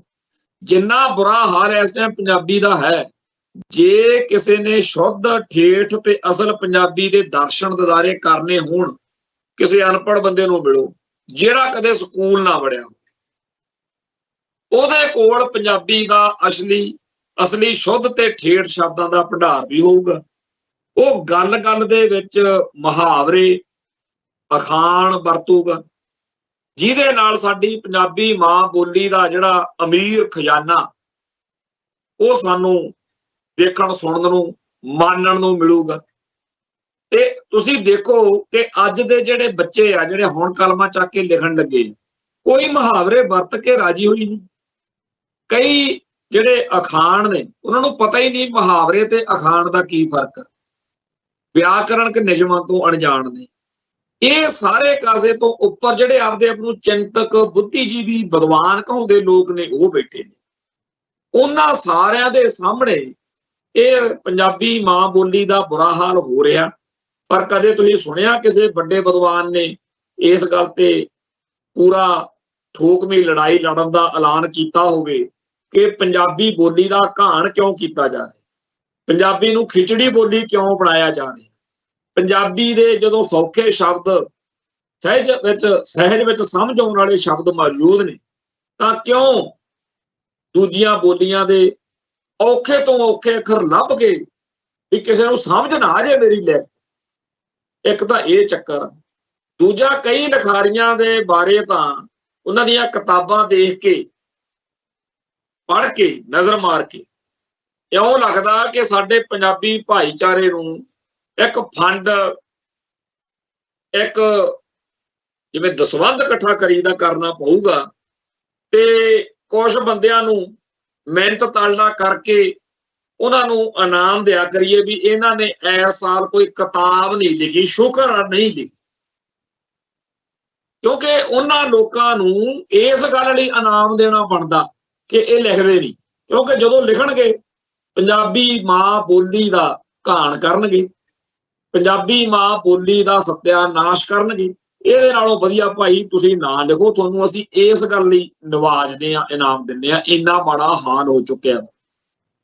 ਇਹੋ ਜਿਹੀਆਂ ਕਿਤਾਬਾਂ ਪੰਜਾਬੀ ਚ ਆ ਰਹੀਆਂ ਤੇ ਪੰਜਾਬੀ ਮਾਂ ਬੋਲੀ ਦੇ ਪਿਆਰ ਕਰਨ ਦੀ ਲੜਾਈ ਲੜਨ ਵਾਲੇ ਲੋਕਾਂ ਦੇ ਸਾਹਮਣੇ ਇਹ ਸਮੱਸਿਆ ਇੰਨੀ ਜ਼ਿਆਦਾ ਖਤਰਨਾਕ ਤੇ ਵੱਡੀ ਹੋ ਚੁੱਕੀ ਹੈ ਕਿ ਸਾਡੇ ਜਿਹੜੇ ਲੋਕਾਂ ਦਾ ਇਹ ਵਿਸ਼ਾ ਨਹੀਂ, ਉਹਨਾਂ ਨੂੰ ਸਮਝਾਉਣਾ ਬੜਾ ਔਖਾ ਹੋ ਗਿਆ ਵੀ ਚੱਕਰ ਕੀ ਬਣਿਆ ਆ, ਪ੍ਰੋਬਲਮ ਕੀ ਆ, ਸਮੱਸਿਆ ਕੀ। ਹੁਣ ਇਸ ਸਾਰੇ ਕਾਸੇ ਦੇ ਉੱਤੇ ਚਰਚਾ ਕਰਨ ਮੌਕੇ ਜਦੋਂ ਆਪਾਂ ਇਹ ਕਹਿੰਦੇ ਆ ਕਿ ਗੈਰ ਪੰਜਾਬੀ ਲੋਕਾਂ ਨੇ ਸਾਡੀ ਬੋਲੀ ਦਾ ਸਤਿਆਨਾਸ਼ ਕਰਤਾ, ਤੇ ਫਿਰ ਜਿਹੜੇ ਸਾਡੇ ਪੜ੍ਹੇ ਲਿਖੇ ਇਹਨਾਂ ਨੂੰ ਕਿਹੜੇ ਖੂਟ ਸੁੱਟੋਗੇ? ਕੁੱਲ ਮਿਲਾ ਕੇ ਸਾਡੀ ਬੋਲੀ ਅਤੇ ਸੱਭਿਆਚਾਰ ਇਹ ਹਰ ਕੌਮ ਦੀ ਜਿੰਦ ਜਾਨ ਹੁੰਦੀ ਹੈ। ਚੀਜ਼ਾਂ ਹਰ ਕੌਮ ਦੇ ਜਿਵੇਂ ਥੰਮ ਹੁੰਦੇ ਆ ਜਿਨ੍ਹਾਂ ਦੇ ਸਿਰਾਂ ਤੇ ਜਿਵੇਂ ਇੱਕ ਮਹਿਲ ਖੜਦਾ, ਉਵੇਂ ਸਾਡੀ ਕੌਮ ਦਾ ਮਹਿਲ ਜਿਨ੍ਹਾਂ ਦੇ ਸਿਰ ਤੇ ਖੜਾ। ਜਿਵੇਂ ਸਾਡਾ ਧਰਮ ਵੀ ਸਾਨੂੰ ਸਿਖਾਉਂਦਾ, ਗੁਰੂ ਸਾਹਿਬ ਨੇ ਕਿਹਾ ਘਰ ਘਰ ਮੀਆਂ ਸਭਨਾ ਜੀਆਂ ਬੋਲੀ ਅਵਰ ਤੁਮਾਰੀ, ਵੀ ਤੁਸੀਂ ਆਪਦੀ ਬੋਲੀ ਤਿਆਗਤੀ। ਜਦੋਂ ਗੁਰੂ ਸਾਹਿਬ ਉਸ ਮੌਕੇ ਦੇ ਲੋਕਾਂ ਨੂੰ ਕਹਿ ਰਹੇ ਨੇ ਕਿ ਤੁਸੀਂ ਤਾਂ ਮੀਆਂ ਜੀ ਕਰਦੇ ਹੋ, ਤਾਂ ਆਪਾਂ ਨੂੰ ਨਹੀਂ ਮਿਹਣਾ ਮਾਰਨਗੇ। ਗੁਰੂ ਸਾਹਿਬ ਦਾ ਮਿਹਣਾ ਆਪਾਂ ਨੂੰ ਵੀ ਆ ਵੀ ਤੁਸੀਂ ਆਪਦੀ ਬੋਲੀ ਤਿਆਗੀ ਜਾਂਦੇ।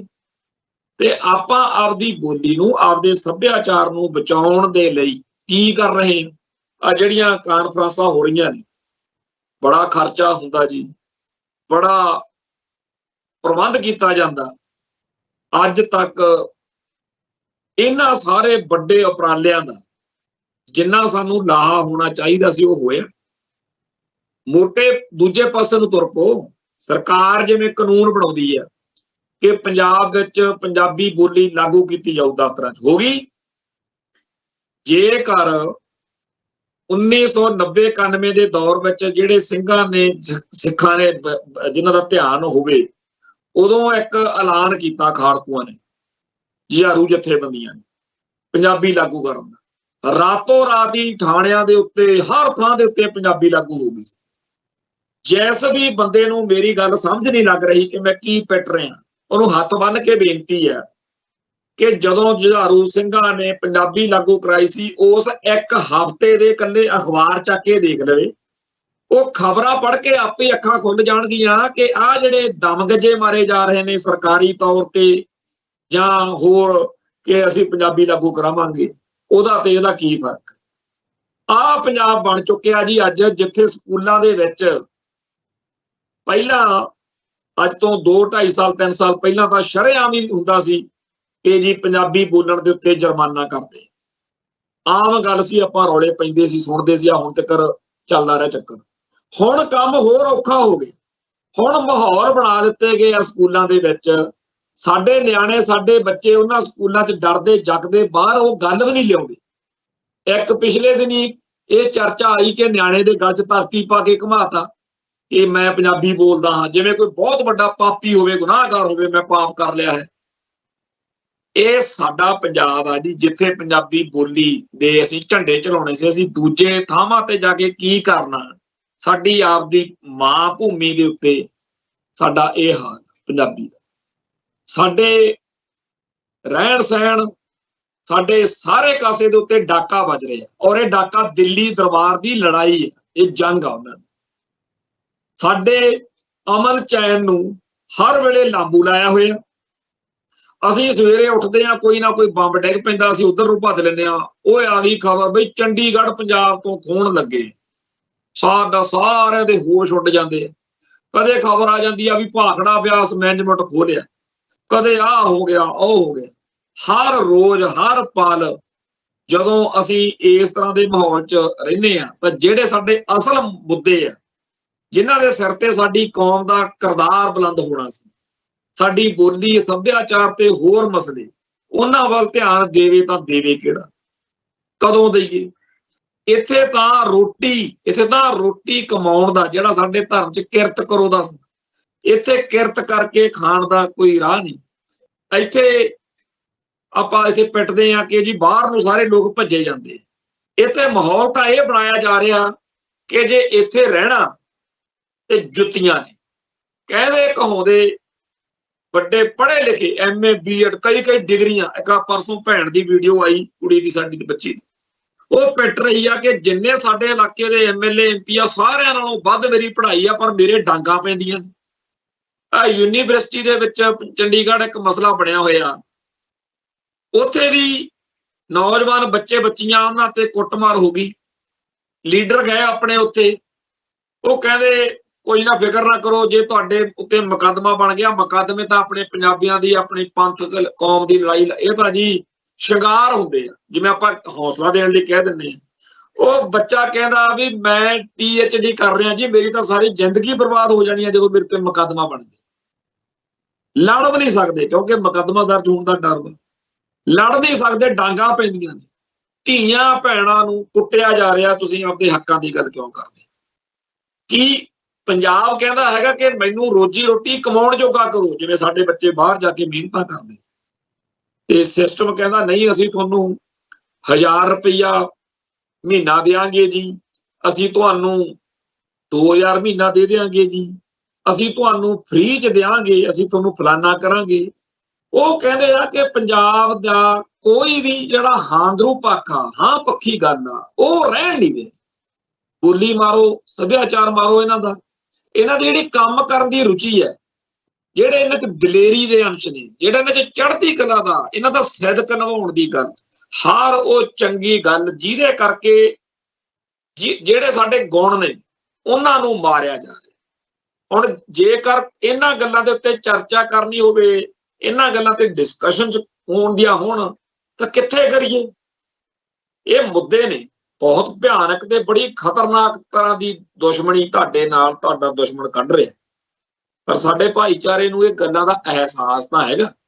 ਜਦੋਂ ਚਾਰ ਭਰਾ ਜੁੜਦੇ ਆ, ਉਹਨਾਂ ਨੂੰ ਇਹ ਸਮਝ ਤਾਂ ਲੱਗਦੀ ਆ ਕਿ ਸਾਡਾ ਖੁਰ ਜੇ ਰਿਹਾ, ਕੁਛ ਖੁੱਸ ਜਿਹਾ ਰਿਹਾ ਸਾਡੂ, ਪਰ ਕੀ ਕਿਵੇਂ ਕੀ ਹੋ ਰਿਹਾ ਇਹ ਉਹ ਨਹੀਂ ਪਤਾ ਲੱਗ ਰਿਹਾ। ਬਹੁਤ ਵੱਡੇ ਪੱਧਰ ਦੇ ਉੱਤੇ ਸਿਉਂਕ ਵਾਂਗੂ ਅੰਦਰੋਂ ਅੰਦਰੀ ਪੰਥ ਨੂੰ, ਪੰਜਾਬ ਨੂੰ ਖਤਮ ਕੀਤਾ ਜਾ ਰਿਹਾ, ਔਰ ਬੜੇ ਵੱਡੇ ਪੱਧਰ ਤੇ ਪਲਾਨ ਜਿਹੜੀ ਆ ਉਹ ਕੀਤੀ ਗਈ। ਜਦੋਂ ਦੁਸ਼ਮਣ ਦੇ ਥਾਂ ਤੇ ਖੜ ਕੇ ਦੇਖੋ, ਦੁਸ਼ਮਣ ਹੱਸਦਾ ਕਿ ਆਹ ਸੀ ਉਹ ਬੱਬਰ ਸ਼ੇਰ ਕਹਾਉਣ ਵਾਲੀ ਕੌਮ, ਆਹ ਸੀ ਸੂਰਮਿਆਂ ਦੀ ਉਹ ਕੌਮ ਜਿਹਨੇ ਪੱਛਮ ਤੋਂ ਆਉਣ ਵਾਲੇ ਧਾੜਵੀਆਂ ਦੇ ਮੂੰਹ ਮੋੜਤੇ ਸੀ। ਆਹੀ ਸੀ ਨਾ ਜਿਨ੍ਹਾਂ ਤੋਂ ਡਰਦੇ ਅੰਗਰੇਜ਼ ਭੱਜੇ ਸੀ। ਆਹੀ ਸੀ ਜਿਨ੍ਹਾਂ ਨੇ ਲੰਡਨ 'ਚ ਜਾ ਕੇ ਬਦਲੇ ਲਏ।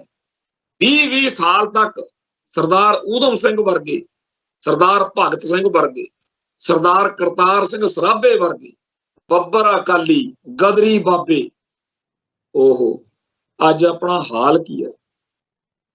1947 ਮੌਕੇ ਜੋ ਗੁਨਾਹ ਆਪਣੇ ਤੋਂ ਹੋਇਆ, ਉਹਦੀ ਕੀਮਤ ਆਪਾਂ ਬਹੁਤ ਵੱਡੀ ਦੇ ਰਹੇ ਹਾਂ।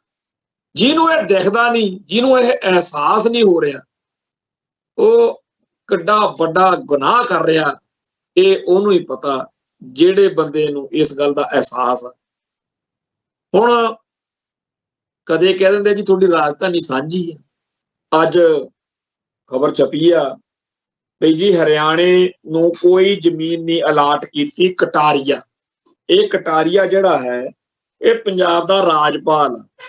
ਜਦੋਂ ਇਹ ਖਬਰ ਆਈ, ਜਦੋਂ ਰੌਲਾ ਪਿਆ, ਤਾਂ ਰਾਜਪਾਲ ਨੇ ਇੰਨੀ ਇੱਕ ਲਾਈਨ ਬੋਲ ਕੇ ਪਿਛਲੇ 5 ਦਿਨ ਤੋਂ ਪੰਜਾਬ ਨੂੰ ਪਿਆਰ ਕਰਨ ਵਾਲੇ ਕਲਪਦੇ ਫਿਰਦੇ ਆ ਕਿ ਹਾਏ ਚੰਡੀਗੜ੍ਹ ਦੇ ਵਿੱਚ ਹਰਿਆਣੇ ਦੀ ਰਾਜਧਾਨੀ ਬਣਾਉਣ ਦਾ ਕੰਮ ਨੇਪਰੇ ਚੜ੍ਹਨ ਲੱਗੇ। ਜਦੋਂ ਪੂਰੇ ਖਪੇ ਤਪੇ ਪਏ ਸੀ, ਜਦੋਂ ਪੂਰੇ ਦੁਖੀ ਸੀ, ਕੋਈ ਨਹੀਂ ਬੋਲਿਆ। ਜਦੋਂ ਗੱਲ ਦੇਖੀ ਕਿ ਹੁਣ ਥੋੜਾ ਜਿਹਾ ਕੰਮ ਉਬਾਲਾ ਮਾਰਨ ਲੱਗ ਗਿਆ, ਇੱਕ ਲਾਈਨ ਦੀ ਸਟੇਟਮੈਂਟ ਦੇਤੀ ਕਟਾਰੀਏ ਨੇ ਕਿ ਜੀ ਕੋਈ ਹਰਿਆਣੇ ਨੂੰ ਜ਼ਮੀਨ ਅਲਾਟ ਨਹੀਂ ਕੀਤੀ। ਇਹ ਬਿਲਕੁਲ ਉਵੇਂ ਆ ਜਿਵੇਂ ਸਾਲ 'ਚ 4 ਵਾਰੀ ਮੋਹਨ ਭਾਗਵਤ ਭਕਾਈ ਮਾਰਦਾ ਹੁੰਦਾ ਵੀ ਸਿੱਖ ਤਾਂ ਹਿੰਦੂ ਨੇ। ਆਪਾਂ ਕਲਪਦੇ ਆ, ਦੁਖੀ ਹੁੰਦੇ ਆ, ਤੇ ਫਿਰ ਉਹ ਕਹਿੰਦਾ ਨਹੀਂ ਨਹੀਂ ਐ ਨਹੀਂ, ਅਸੀਂ ਤਾਂ ਐਂ ਕਿਹਾ ਸੀ। ਹੁਣ ਅੱਜ ਗੱਲ ਆ ਕਟਾਰੀਏ ਨੇ ਕਹੀ ਆ, ਕੱਲ ਪਰਸੋਂ ਨੂੰ ਕੋਈ ਹੋਰ ਗੱਲ ਆ ਜੂ। ਨਹੀਂ ਤਾਂ ਉਹ ਜਿਹੜੀ ਖਬਰ ਸੀ ਉਹ ਕਿੱਥੋਂ ਬਣੀ, ਕਿਹਨੇ ਬਣੀ? ਜਿਹਨੇ ਉਹ ਗੱਲ ਸਿਰੇ ਚਾੜੀ ਕਿ ਜੀ ਉਹ ਜੀ ਇਮਾਰਤ ਬਣਾਉਣ ਲਈ ਆਹ ਕਰਤਾ, ਉਹ ਕਰਤਾ, ਉਸ ਅਫਸਰ ਨੂੰ ਸੱਦ ਕੇ 4 ਉਹਦੇ ਜੁੱਤੀਆਂ ਮਾਰਨ, ਉਹਨੂੰ ਕਹਿਣ ਕਿ ਤੂੰ ਕਿਉਂ ਅੱਗ ਲਾਉਣਾ ਪੰਜਾਬ ਨੂੰ। ਪਰ ਇਹਨਾਂ ਨੂੰ ਤਾਂ ਚਾਹੀਦਾ, ਇਹਨੂੰ ਤਾਂ ਚਾਹ ਬੜਾ ਚੜ੍ਹਦਾ ਜਦੋਂ ਸਿੱਖ ਦੁਖੀ ਹੁੰਦੇ। ਜਿਹੜੇ ਲੋਕਾਂ ਨੂੰ ਪੰਜਾਬ ਵਿੱਚ ਪੰਥਕ ਸੋਚ ਵਾਲਿਆਂ ਨੂੰ ਕਲਪਦਾ ਦੇਖ ਕੇ ਖੁਸ਼ੀ ਮਿਲਦੀ ਹੈ, ਤਸੱਲੀ ਹੁੰਦੀ ਹੈ, ਉਹਨਾਂ ਨੂੰ ਤਾਂ ਨਿੱਤ ਕੋਈ ਇਹੋ ਜਿਹਾ ਮੁੱਦਾ ਚਾਹੀਦਾ ਜਿਹਦੇ ਉੱਤੇ ਉਹ ਤੁਹਾਨੂੰ ਕਲਪਾ ਸਕਣ। ਕਲਪਾ ਰਹੇ ਨੇ, ਸਤਾ ਰਹੇ ਨੇ। ਇਹ ਕਿਉਂ ਹੋ ਰਿਹਾ, ਇਹਨੂੰ ਸਮਝਣ ਦੀ ਲੋੜ ਆ। ਕਿ ਉਹ ਕਹਿੰਦੇ ਨੇ ਕਿ ਇਹ ਉਹੀ ਨੇ ਨਾ ਜਿਹੜੇ ਕਹਿੰਦੇ ਅਸੀਂ ਖਾਲਿਸਤਾਨ ਲੈਣਾ। ਇਹਨਾਂ ਨੂੰ ਇਉਂ ਲੱਗਣ ਲਾ ਦੋ ਕਿ ਤੁਸੀਂ ਤਾਂ ਆਪਦੀ ਗਲੀ ਵਿੱਚ ਨਿਕਲਣ ਲੱਗੇ ਡਰਿਆ ਕਰੋਗੇ ਵੀ ਨਹੀਂ ਤਾਂ ਆਹ ਜਿਹੜੇ 15 ਘਰ ਇਸ ਗਲੀ 'ਚ ਹੋਰ ਨੇ, ਇਹਨਾਂ ਕੋਠੀਆਂ ਦੇ ਵਿੱਚ ਪੰਜਾਬੀ ਤਾਂ ਚਲੇ ਗਏ ਬਾਹਰ, ਤੁਹਾਡੇ ਆਪ ਦੇ ਬੰਦੇ ਇੱਥੇ ਰਹਿੰਦੇ ਆ ਯੂਪੀ ਬਿਹਾਰ ਵਾਲੇ। ਤੁਹਾਡਾ ਇੱਥੇ ਬਣੂਗਾ ਕੀ? ਜਿਵੇਂ ਪਹਿਲਾਂ ਜਦੋਂ ਬੇਅਦਬੀ ਦੀ ਖਬਰ ਆਉਂਦੀ ਸੀ ਸਾਰਾ ਪੰਥ ਸੜਕਾਂ ਤੇ ਹੁੰਦਾ। ਹੁਣ ਤੁਸੀਂ ਆਪ ਦੇਖ ਲਿਓ, ਮੇਰੇ ਤੋਂ ਬਿਨਾਂ ਆਪਣੇ ਮਨ ਤੇ ਵਿਚਾਰ ਕਰਕੇ, ਵੀ ਜਦੋਂ ਅਸੀਂ ਇੱਥੋਂ ਖਬਰ ਕਰਦੇ ਆ ਪੰਜਾਬ 'ਚ ਵੀ ਅੱਜ ਫਲਾਣੇ ਪਿੰਡ ਬੇਅਦਬੀ ਹੋ, ਕੀ ਉਵੇਂ ਲਾਂਬੂ ਲੱਗਦੇ? ਉਹ ਆਪਾਂ ਨੂੰ ਸਹਿੰਦੜ ਬਣਾ ਰਹੇ ਆ। ਸਹਿੰਦੜ ਹੁੰਦਾ ਵੀ ਕੋਈ ਗੱਲ ਨੂੰ ਬਰਦਾਸ਼ਤ ਕਰਨ ਲੱਗ ਜਾਂਦਾ ਬੰਦਾ, ਜਦੋਂ ਝੱਲਣ ਲੱਗ ਜਾਂਦਾ, ਜਦੋਂ ਚਾਲੂ ਹੋ ਜਾਂਦਾ ਬੰਦਾ ਵੀ ਕੋਈ ਗੱਲ ਨਹੀਂ ਜੀ, ਹੌਲੀ ਹੌਲੀ ਉਹ ਆਦਤ ਪਾ ਰਹੇ ਨੇ। ਤੇ ਦੁਨੀਆ ਨੂੰ ਫਿਰ ਕਹਿਣਗੇ ਵੀ ਆਹੀ ਸੀ ਨਾ ਜਿਨ੍ਹਾਂ ਬਾਰੇ ਦੁਨੀਆ ਕਹਿੰਦੀ ਆ, ਮੰਨਦੀ ਆ ਵੀ ਸਿੱਖ ਤਾਂ ਆਪਦੇ ਗੁਰੂ ਦੀ ਬੇਅਦਬੀ ਨਹੀਂ ਸਹਾਰ ਸਕਦੇ। ਆ ਫਿਰਦੇ ਆ ਦੂਰੇ, ਚਾਹੇ ਇਹਨਾਂ ਦੇ ਦਰਾਂ ਦੇ ਉੱਤੇ ਬੇਅਦਬੀ ਕਰ ਜਾ। ਤਾਂ ਪਿਛਲੇ ਦਿਨੀ ਇੱਕ ਇੰਨੀ ਗੰਦੀ ਘਟਨਾ ਵਾਪਰੀ ਆ, ਅੱਜ ਦੱਸਣ ਲੱਗਿਆ ਵੀ ਆਪਦੀ ਜ਼ੁਬਾਨ ਤੋਂ ਹੁਣ ਵੀ ਨਹੀਂ ਮੇਰੇ ਤੋਂ ਬੋਲਣਾ, ਪਰ ਜਿਨ੍ਹਾਂ ਨੂੰ ਪਤਾ ਉਹ ਪੜ੍ਹਿਓ ਜ਼ਰੂਰ ਕਿ ਜਿਹੜੀ ਪਿਛਲੇ ਦਿਨੀ ਚੰਡੀਗੜ੍ਹ ਮੋਹਾਲੀ ਏਰੀਏ 'ਚ ਬੇਅਦਬੀ ਕੀਤੀ ਆ, ਉਹ ਕਰਨ ਮੌਕੇ ਕੀਤਾ ਕੀ ਗਿਆ। ਸੋ ਹਾਲਾਤ ਜਿਹੜੇ ਨੇ ਉਹ ਬਹੁਤ ਮਾੜੇ ਨੇ। ਇੱਕ ਪਾਸੇ ਸਾਂਝੀ ਰਾਜਧਾਨੀ, ਸਾਂਝਾ ਹਾਈ ਕੋਰਟ, ਸਾਂਝਾ ਹਵਾਈ ਅੱਡਾ, ਵੱਡਾ ਭਰਾ ਛੋਟਾ ਭਰਾ, ਚੰਡੀਗੜ੍ਹ ਪਲਾਨ, ਇਹੋ ਜਿਹੀਆਂ ਗੱਲਾਂ ਕਰ ਕਰਾ ਕੇ ਖਪਾਉਣ ਦੇ ਰਾਹ ਲੱਭੇ ਹੋਏ ਨੇ ਪੰਜਾਬ ਨੂੰ, ਵੀ ਪਤਾ ਨਹੀਂ ਯਾਰ ਕੀ ਹੋ ਜਾਣਾ। ਦੂਜੇ ਪਾਸੇ ਪੰਜਾਬ ਦੇ ਜਿਹੜੇ ਸਰੋਤ ਨੇ, ਕੁਦਰਤੀ ਖਜ਼ਾਨੇ ਆ, ਜਿਹੜੇ ਖਣਜ ਪਦਾਰਥ, ਪਾਣੀ ਲੁੱਟ ਲਓ, ਪੰਜਾਬ ਦਾ ਪਾਣੀ ਗੰਦਾ ਕਰ ਦਿਓ, ਪੰਜਾਬ ਨੂੰ ਕੈਂਸਰ ਨਾਲ ਭਰ ਦਿਓ। ਪੰਜਾਬ ਦੇ ਵਿੱਚ ਥਾਂ ਥਾਂ ਦੇ ਉੱਤੇ ਲੜਨਾ ਪੈ ਰਿਹਾ। ਕਦੇ ਕੋਈ ਬੰਦਿਆਂ ਨੇ ਬੁੱਢੇ ਨਾਲੇ ਦਾ ਪੰਗਾ ਛੇੜਿਆ ਹੁੰਦਾ, ਕਦੇ ਮੱਤੇਵਾੜੇ ਦਾ, ਕਦੇ ਕੁਛ ਕਦੇ ਕੁਛ। ਹੁਣ ਇੱਕ ਪਾਸੇ ਨਾਲ ਲੱਗਦੇ ਹੋਰ ਸੂਬੇ ਆ ਜਿਨ੍ਹਾਂ ਨੂੰ ਕਦੇ ਵੀ ਆਹ ਪ੍ਰੋਬਲਮਸ, ਆਹ ਸਮੱਸਿਆਵਾਂ ਨਹੀਂ ਆਉਂਦੀਆਂ, ਜਿਹੜੇ ਪੰਜਾਬ ਤੋਂ ਬਾਹਰ ਨਾਲ ਲੱਗਦੇ ਸੂਬੇ। ਆਪਾਂ ਘੱਟ ਗਿਣਤੀ ਤੇ ਸਾਡੀ ਬੋਲੀ ਪੱਖੋਂ ਵੀ ਘੱਟ ਬੋਲੀ ਵਾਲੇ, ਸਾਡੀ ਪੰਜਾਬੀ ਇੱਕ ਉਵੇਂ, ਤੇ ਸਾਡਾ ਪਛਾਣ ਵੀ ਵੱਖਰੀ। ਕੁੱਲ ਮਿਲਾ ਕੇ ਸਾਰੇ ਭਾਰਤ ਦਾ ਪੰਜਾਬ ਨਾਲ ਜੋ ਰਵੱਈਆ, ਜੋ ਵੈਰ ਆ, ਇਹਦੇ ਵਿੱਚ ਸਾਨੂੰ ਇੱਕ ਇਹੋ ਜਿਹੀ ਧਿਰ, ਇਹੋ ਜਿਹੀ ਪਾਰਟੀ, ਇੱਕ ਇਹੋ ਜਿਹਾ ਬੁਲੰਦ ਕਿਰਦਾਰ ਵਾਲਿਆਂ ਦਾ ਗਰੁੱਪ ਲਾਜ਼ਮੀ ਜ਼ਰੂਰੀ ਚਾਹੀਦਾ, ਜਿਹੜੇ ਕੌਮ ਦੇ ਅੰਦਰੂਨੀ ਮਸਲਿਆਂ ਲਈ ਵੀ ਪੂਰੀ ਜ਼ਿੰਮੇਵਾਰੀ ਨਾਲ ਭੂਮਿਕਾ ਨਿਭਾ ਸਕਦੇ ਹੋਣ ਤੇ ਕੌਮ ਦੇ ਦੁਸ਼ਮਣਾਂ ਨਾਲ ਵੀ ਲੜ ਸਕਦੇ ਹੋਣ। ਚੇਤੇ ਕਰੋ, ਜਦੋਂ ਮਹੰਤਾਂ ਤੋਂ ਗੁਰਦੁਆਰੇ ਸਾਹਿਬਾਨ ਆਜ਼ਾਦ ਕਰਾਏ ਨੇ, ਉਹ ਅਕਾਲੀ ਜਿਨ੍ਹਾਂ ਨੇ ਕੌਮ ਦੇ ਅੰਦਰ ਆਏ ਸੰਕਟ ਦੇ ਨਾਲ ਲੜਨ ਮੌਕੇ ਸਿਰੇ ਦੀ, ਚਾਹੇ ਉਹ ਬੀਟੀ ਦੀਆਂ ਡਾਂਗਾਂ ਪੈਂਦੀਆਂ ਸੀ, ਚਾਹੇ ਨਨਕਾਣਾ ਸਾਹਿਬ ਦੇ ਵਿੱਚ ਮਹੰਤਾਂ ਨੇ ਜ਼ੁਲਮ ਕੀਤਾ, ਪਰ ਧੰਨ ਦੇ ਸੀ ਉਹ ਸਿੱਖ। ਉਹਨਾਂ ਨੇ ਨਾ ਅੰਗਰੇਜ਼ਾਂ ਮੂਹਰੇ, ਨਾ ਮਹੰਤਾਂ ਮੂਹਰੇ ਗੋਡੇ ਟੇਕੇ, ਲੜਾਈ ਲੜੀ, ਗੁਰਦੁਆਰਾ ਸਾਹਿਬਾਨ ਆਜ਼ਾਦ ਕਰਾਏ। ਤੇ ਗੁਰਦੁਆਰਿਆਂ ਦੀ ਆਜ਼ਾਦੀ ਦੀ ਇਸ ਲਹਿਰ ਤੋਂ ਅਗਲੇ ਤੌਰ ਤੇ ਉਹਨਾਂ ਨੇ ਹੀ ਅੰਗਰੇਜ਼ਾਂ ਦੇ ਖਿਲਾਫ ਜਿਹੜਾ ਜੰਗ ਲੜਾਈ ਚੱਲਦੀ ਸੀ, ਉਹਦੇ 'ਚ ਵੀ।